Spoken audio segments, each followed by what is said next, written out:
Hello, I'm Rex Childhouse, and because things on the internet seem to lose their date references pretty easily, today is Saturday, May 13th, 2023.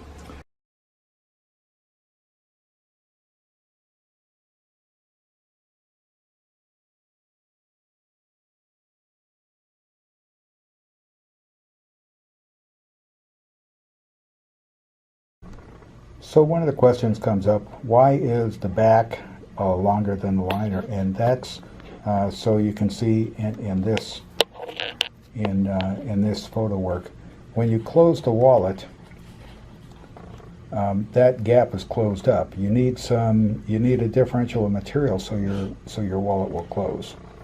And because of that, what we have to do is we're going to have to, and I'm handheld and I'm sorry, we're going to have to index some of the holes between the liner and the back off on the left side, leaving a gap on the right, and then reset and go to the right side, set it flush, and leave a gap on the left side. So somewhere in the middle, we're going to have to stop sinking the holes between the two pieces. We're going to start punching holes in the secondary materials, and the first one I'm going to do is the tab, and I'm using double-sided tape to hold it in place. My technique with double-sided tape is take a razor knife, put a gash in it, not real deep, just put a gash in it. I've got some of these already started. Finally got it and ripped it up, and that's okay. So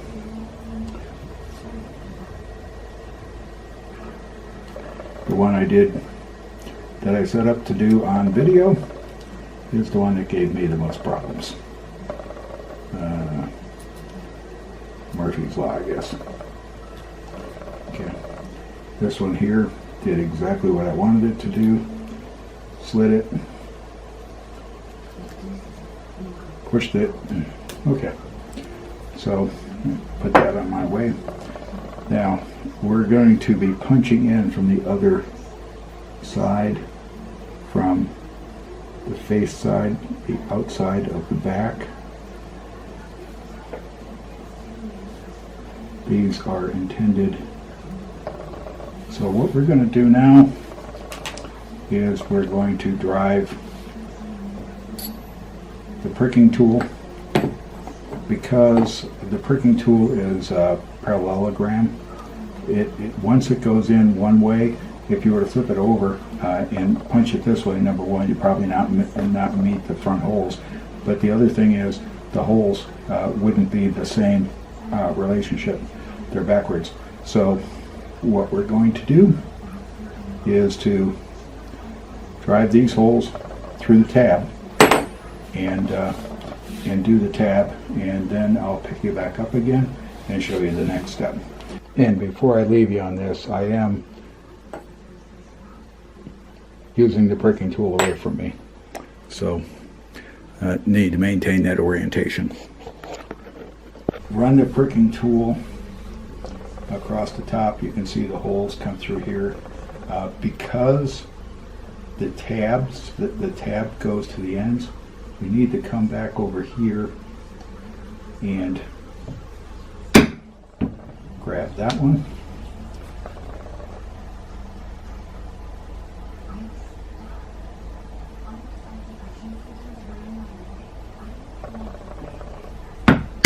And grab that one.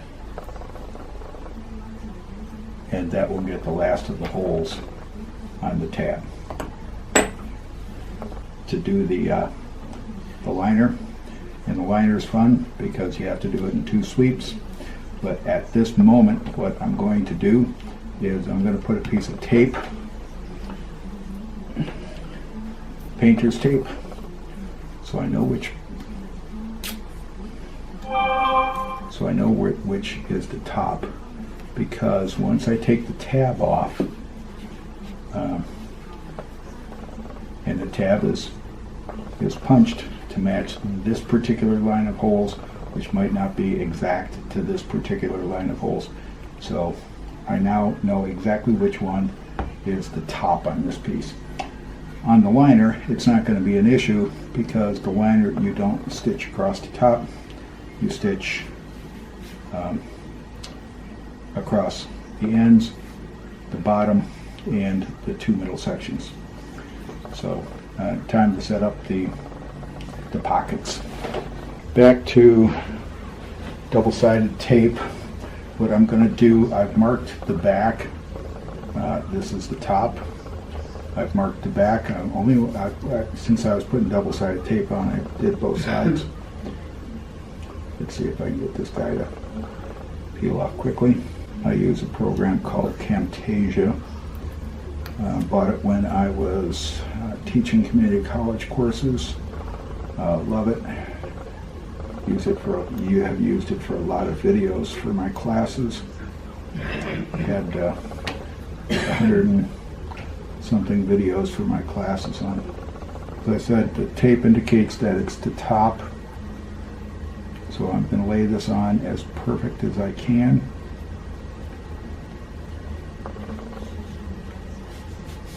And press it in. Now, because a parallelogram, when you flip it over the other way, doesn't work, plus we can't, we don't know where the holes are. With tape, I'm going to mark where this pocket stops. I want to leave a little bit. So with that, I'm going to punch top to top. I'm going to punch down the right side and across with the pricking tool. And you know how this goes. I'll do the first one on.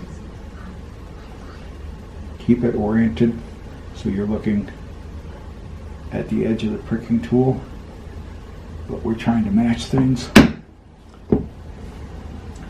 And I find having this one next to it helps me pull it out, keeps the leather from coming up. I've got some punching to do, then I'll come back and see you. I'm referring to this as the left side of the wallet. This is the liner, the back is against the table, and I'm going to continue to punch holes on the left side. I will punch all the holes on the left side. Then it's just mirror image on the right side. And I'm not going to fight the double-sided tape on camera. This is a new brand I bought for my CNC machine. On the pocket back, there is a top and a bottom. The bottom has the groove in it. I'm not sure why it didn't need it. Line it up as close to perfect as you can. And then push it down. And we're now going through 3 layers. We're going through the back, the liner, and the pocket back.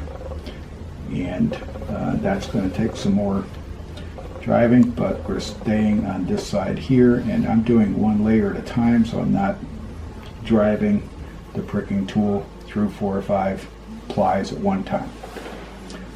More hitting to do. Remember, maintain your orientation, so you're looking at the pricking tool this way so that you get the alignment correct.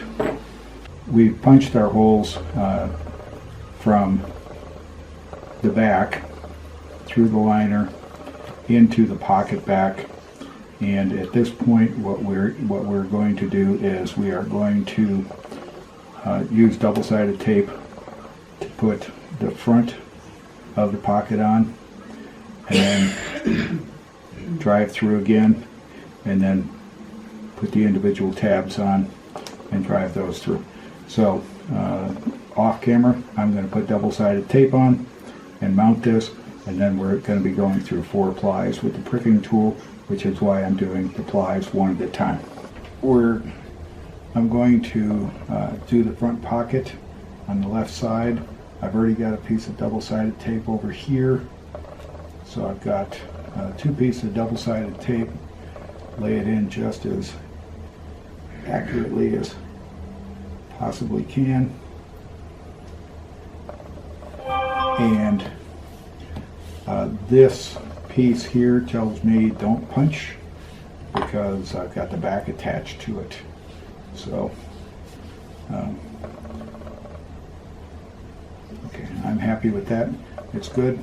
Now I'm going to flip it over and see where it starts. So I start about here. So I start about here and work my way down. And to check to see if I made it through, can I pull it? I'm into the rubber.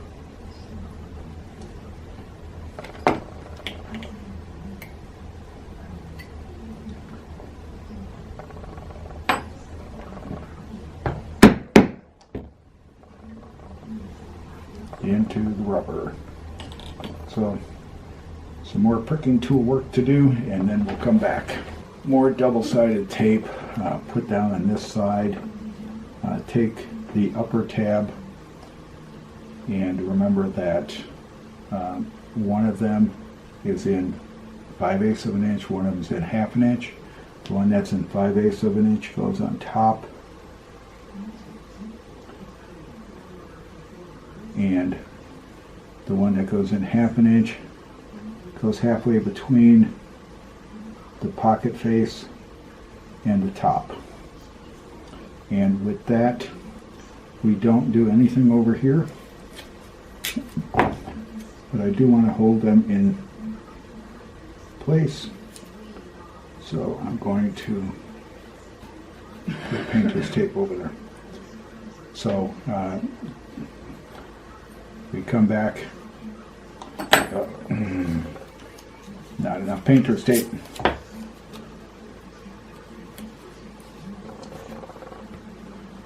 We're going to flip this over again and go back to the very top. Get the alignment.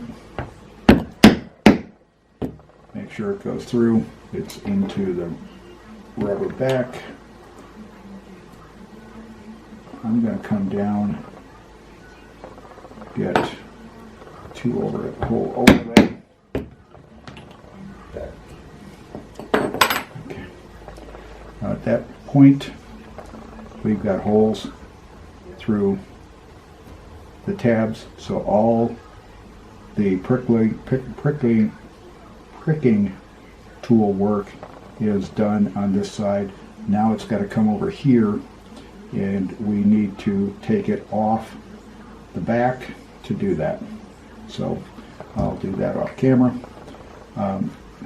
We've taken the back off, so we set that aside. What I've done is I've used painter's tape to hold the tabs in the spacing I want, and with the pricking tool, we're now going to put the stitch line over here. Because this is a continuous stitch line, I'm going to space about the right width up, and getting through all of these, because it's anywhere from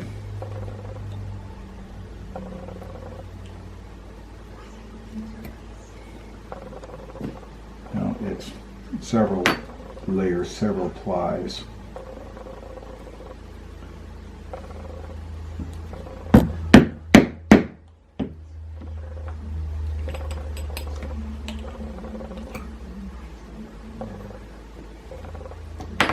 And the last one is, how high do I want to go?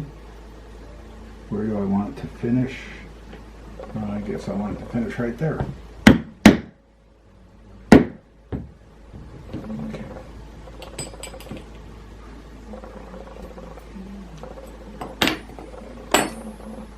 Now, once we take the front pocket off, we need to take the pricking tool and start, so I have like 2 holes off on one side, and then step it over so I have about 2 holes off on the other side, and then the left pocket, left side of the pockets will be done. The 5/8 inch tab is set here, and this is going to be one of those use of the pricking tool. what I want is I want about 2 holes on the left side and about 2 holes on the right side, and I want to be up about 1/8 of an inch. I'm using pins, needles, and painter's tape to hold my orientation so that these are properly aligned.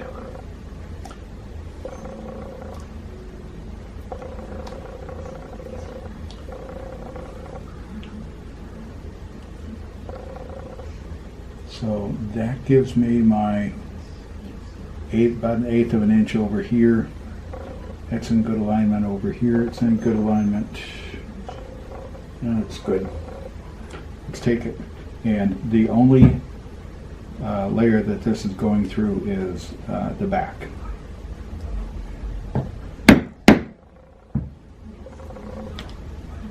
I want 2 holes over here, and that'll hold the edge of the tab down.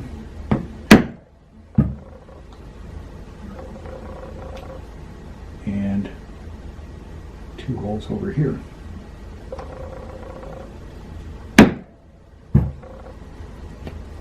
And with that, the first one's down. Take the needles out. Where's my magnet? I normally keep a magnet on my workspace when I'm working with needles because they stay there very nicely. Now I need to re-space this. I should probably do it with the needles.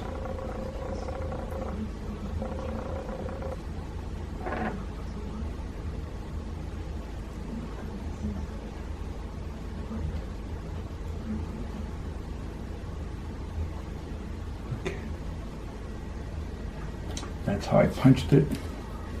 Back to painter's tape.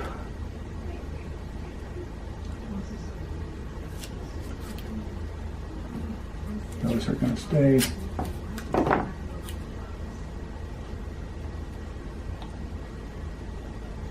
That's going to stay. And now I'm going to punch the lower tab about 1/8 of an inch up, parallel, centered as close as you can. Nobody's going to see it, it's inside the pocket.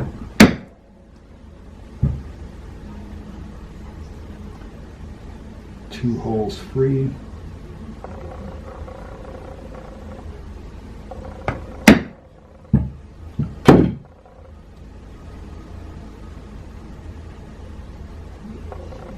Two holes free, and I just realized that my hand's in the way of everything you see.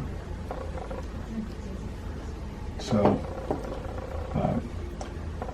the tabs are now punched so that they'll get sewn to the back of the pocket. So the liner will attach here. You'll slip stuff in without interference, and then these will stop the cards and ID cards, credit cards, ID cards from going too deep, so you can still get them out. At this point, all of the punching with the pricking tool is done for the left pocket, so it's a duplicate for the right. What we need to do now, what I need to do now, is I need to take my number 2 beveling tool and on the outer edges. So this is an inner edge.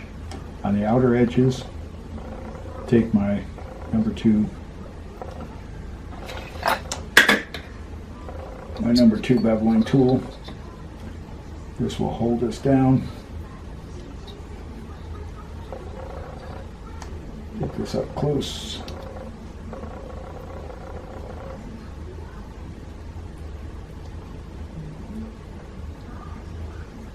What I think is actually happening is the material is so thin that it's riding off of that the beveling tool is not coming down on it. So I'm going to take okay. going to take another piece of material like I did with the other tool.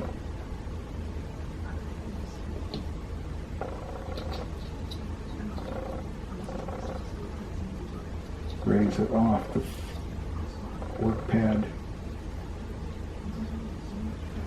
Not much better. A little better.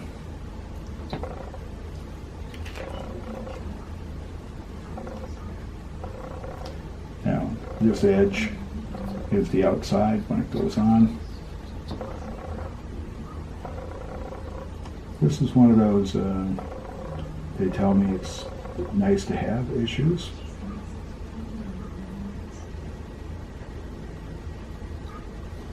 I may just leave them off on the rest. Really tough to do them on the tabs, so I'm probably going to leave it off on the rest. Now I'm going to put, remember you have to keep these oriented. This is the set, this is the left set, it's going to go in the left pocket, so I'm going to put it on the left side of my board. And at this point in time, I'm going to do everything that I did on the left side in the same order on the right side with that side, and I'll do that off camera. The back of the wallet is pretty much a which way you want to look at it piece, but it is critical because the tab is punched very specifically to this line of holes. The right pocket is punched to this line of holes, the left pocket's punched to this line of holes. So what I've done, so I always know which is the top, because I have to take the tape off when I go to stain it, is I put thread through the top, and that tells me which is the top. I'm now done with the top, with the back. That's the next process for this, is to coat it. I'm not going to bevel it. I gave up on that idea.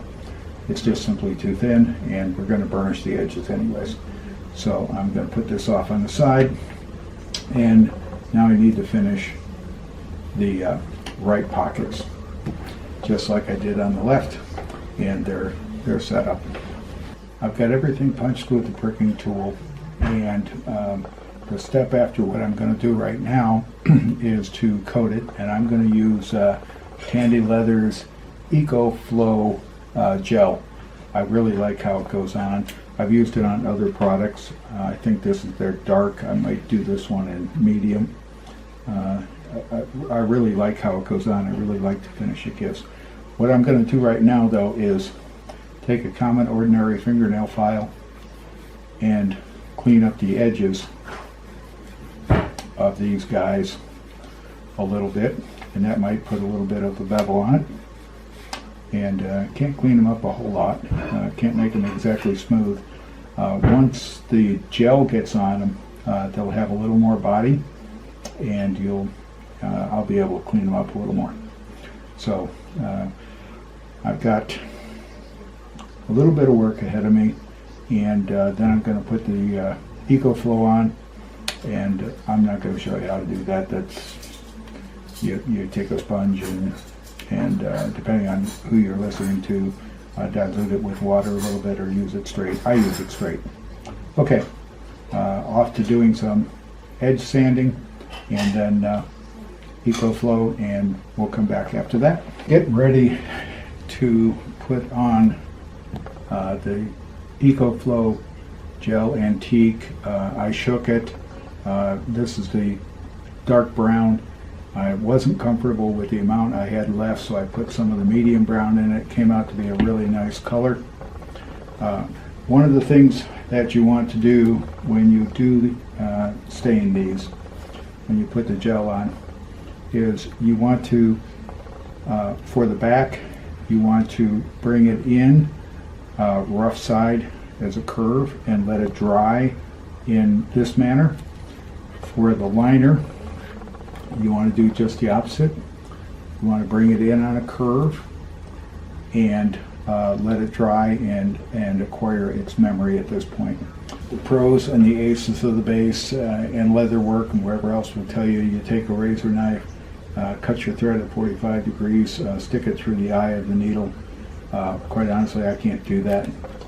What I do is I get a needle threader, fold the thread over once I've got it in to help it, because it is quite a pull, and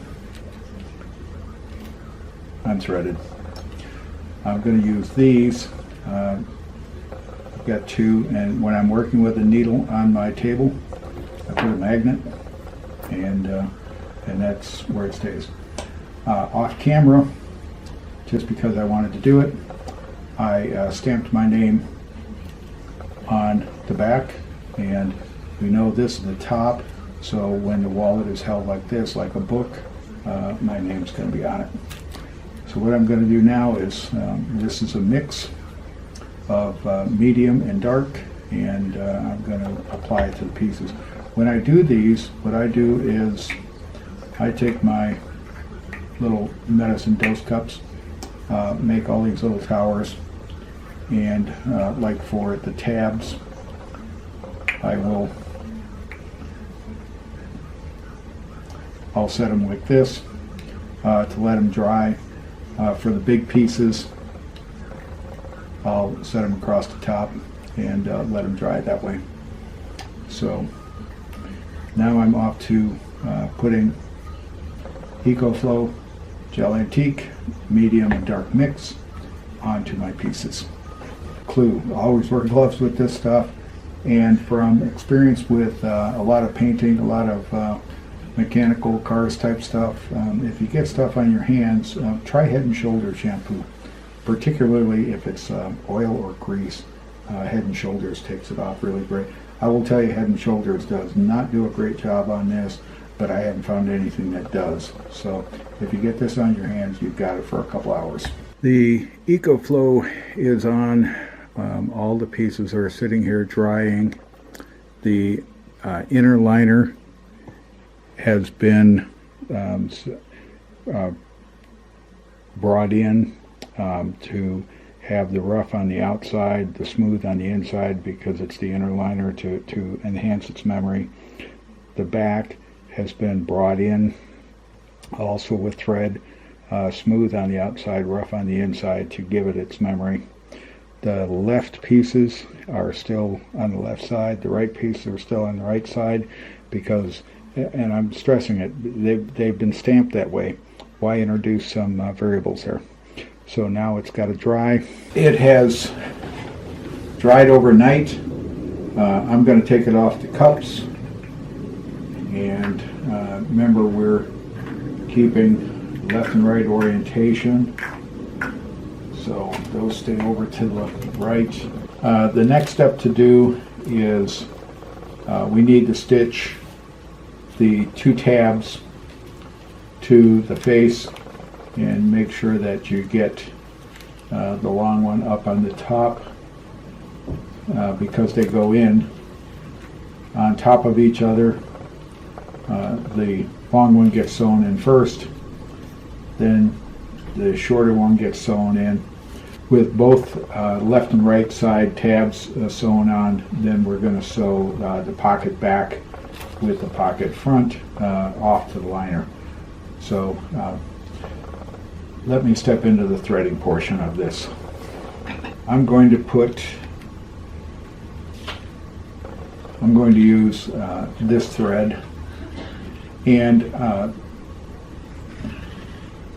I'm going to double stitch this. I use things often, use as much as I can over again. What I'm going to do is I'm going to poke this hole to refresh it, so to speak. Come in from the back side, if I can find it. There it is. And pull it. Leave myself about 3 inches on the back side. Remember, I have 2 open holes away from the tab, so snagged up on the corner. So on this one here, and I do have a stitching pony, because this is so small and because I'm flipping it back and forth, rather than deal with the stitching pony, I'm doing it by hand. to verify I have the long one. I do have the long one.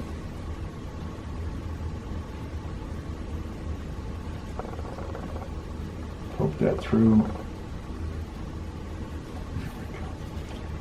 And make sure that my alignment is correct. Pull that through, just snug.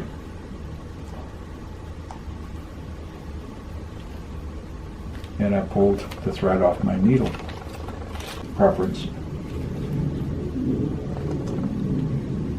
And one of the things that may help you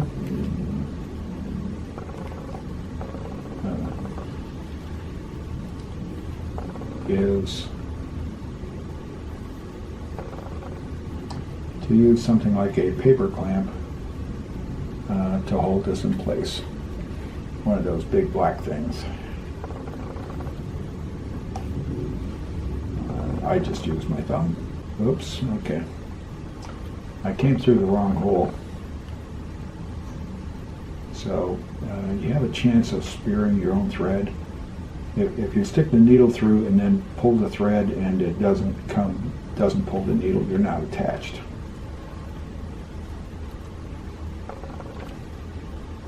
Okay, there it is. And this is where we reverse.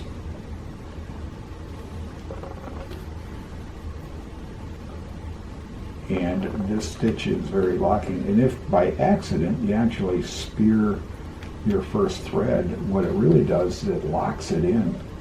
If the thread breaks somewhere along the line, it won't separate past that point. And if you're proficient at this, as you get proficient at this, you will find you can stab the back hole and get it smooth. So at this point, I'm going to tie this off. I'm just going to put 2 standard cheap knots on it and then take my scissors and snip it off because I have more use for this thread.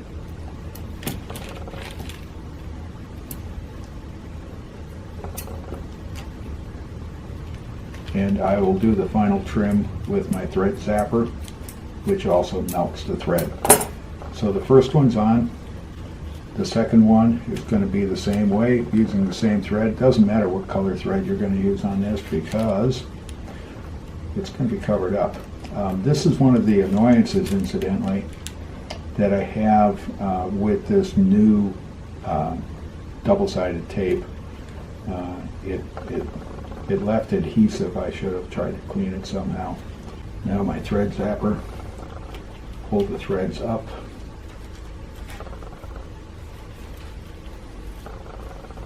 Easier said than done.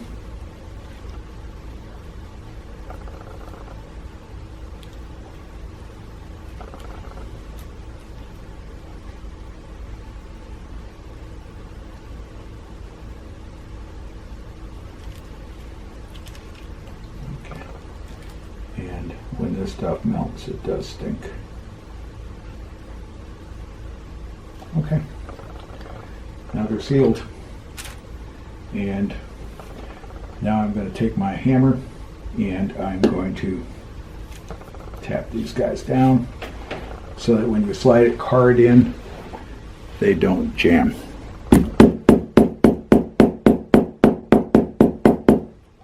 What I want to have happen, those are going to be a little snaggly. I want cards to slide onto these without a problem. This guy is the left guy. I'm going to set him off on the side. I'm going to do the same thing on the right pocket. Remember, I'm going to stress it again. We have to keep the orientation left to left, right to right, because that's the way you cut punch the holes.